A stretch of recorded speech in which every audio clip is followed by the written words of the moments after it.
Is it accurate to consider the revolt of 1857 as the first major act of defiance against British rule in India? While this uprising certainly stands out in history, it was by no means the first sign of discontent among the Indian population. The seeds of resistance were sown much earlier, with several instances of revolt that predate the 1857 uprising. From the early 18th century, the East India Company began to extend its influence over the Indian subcontinent, gradually establishing itself as a ruling power. This was not a smooth transition.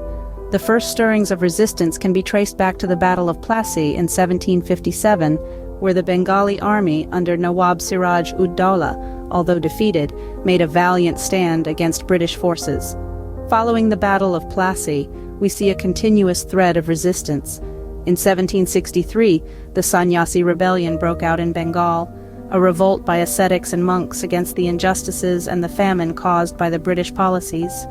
Then, in 1769, the Chouar rebellion erupted in Midnapur and Bankura against the oppressive tax policies. Fast forward to the early 19th century, a series of tribal uprisings took place. The Paharia Revolt from 1778 to 1795, the Ho and Munda uprisings from 1820 to 1837, and the Santhal Rebellion from 1855 to 1856, all were a testament to the tribal community's resistance against British authority and their oppressive policies. Urban movements also materialized. In 1810, the city of Benares protested against a house tax imposed by the colonial government. The Surat riots in 1814 were a reaction against the salt duty. Then came the rising in Bareilly in 1816 against police tax and municipal taxes. Throughout this period, we see a spectrum of society standing up against the British rule.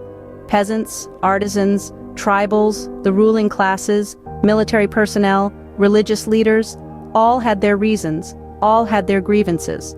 While their interests may have been different, they shared a common objective: the end of British rule.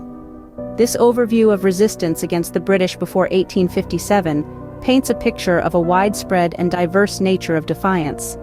It's clear that the revolt of 1857, while significant, was not the first instance of resistance. It was, rather, the culmination of years of discontent and rebellion. In conclusion, the narrative that the 1857 revolt was the first significant resistance against the British rule in India is a simplistic one.